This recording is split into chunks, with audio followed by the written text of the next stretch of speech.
Question is from a lady. Yesterday we were discussing the same question with my assistants.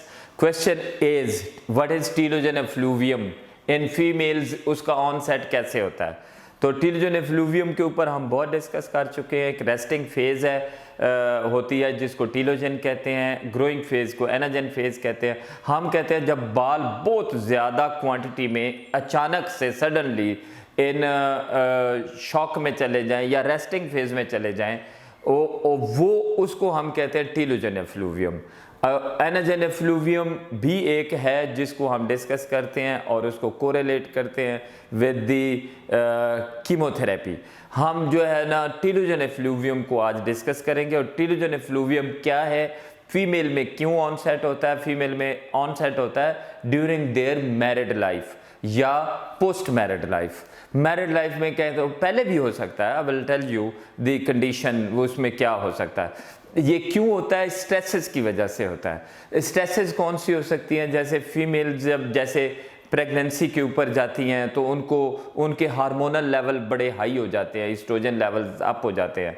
तो जब वो delivery के ऊपर जाती हैं तो उनके एस्ट्रोजन लेवल नीचे आ जाते हैं, अचानक से नीचे आ जाते हैं, वो हार्मोनल शिफ्टिंग जिसको हम कहते हैं.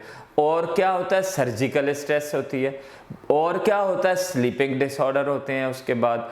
तो आप समझें this is a huge burden of stresses on female patients around delivery process. वो सर्जरी में हो, वो नॉर्मल डिलीवरी हो, वो कुछ भी हो, उसके अंदर ये सारी चीज़ें आएंगी.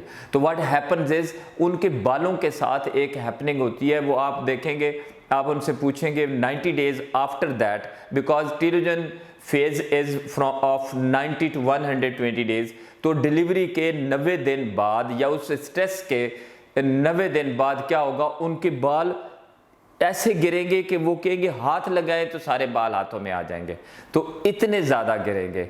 ये टीलोजन एफ्लूवियम या रेस्टिंग फेज में आना या शॉक में आना, सडन शॉक में आना, तो आप समझ लें this is temporary loss, but it could be permanent. Some part of this could be permanent.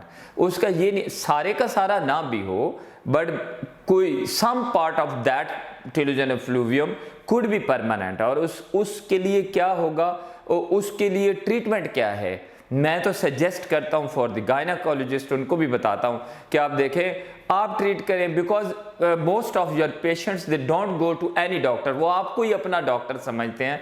वो कहते हैं कि मेरी डॉक्टर तो मेरी गायनाकोलॉजिस्ट है, वो आपके पास हेडेक के लिए भी आएंगे, फीवर के लिए, typhoid, each and medical diseases के लिए भी आपके पास आएंगे, सर्जरी की कंसल्टेशन भी आपसे लेंगे, बालों की कंसल्टेशन भी इवन आपसे लेंगे. तो you should be knowing that impact of telogen effluvium on that lady. तो आप क्या करें, आप उसको आयरन, हेयर वाइटामिन, मिनॉक्सिडिल और PRP, ये 4 चीजें अगर आपने उसके लिए 6 मंथ के लिए कर दें, आप समझ लें सारे के सारे बाल वापस आ जाएंगे. I can guarantee you in female hair losses results बहुत अच्छे होते हैं, बहुत अच्छे होते हैं.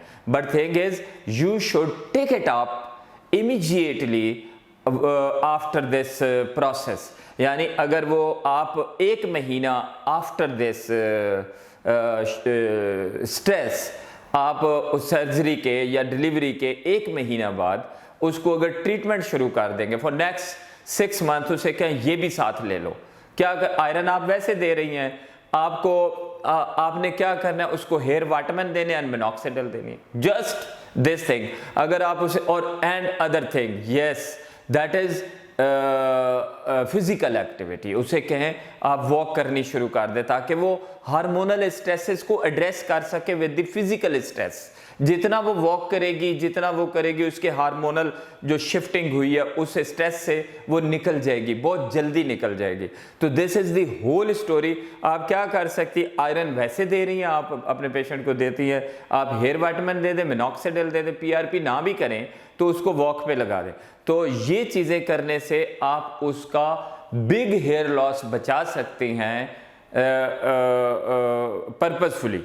और you should be doing this. You are मैं ये नहीं वो कौन सी आपकी पेशेंट्स हैं जो डर्माटोलॉजिस्ट के पास चली जाती है, ओनली 2% और 3% of them they go to the dermatologist और हेयर रेस्टोरेशन सर्जन। मेरे पास बहुत लेडीज आती हैं, but that is not the percentage जो आप देखते हैं। आपके पास तो सारा बल्क आता है, every lady has to come to gynaecologist, और वो उसी के साथ ही सारी उम्र रहती है अनटिल अनलेस उसकी हिस्टेक्टमी हो गई and everything is done with her, वो अपनी डॉक्टर को नहीं छोड़ती है। तो आपको उसका केयर करना है and you should be very conscious about treating the hair loss, because लड़कियों के लिए, यंग लेडीज़ के लिए बालों की इम्पोर्टेंस अपनी जगह पे है, वो बहुत ज़्यादा है। Thank you very much.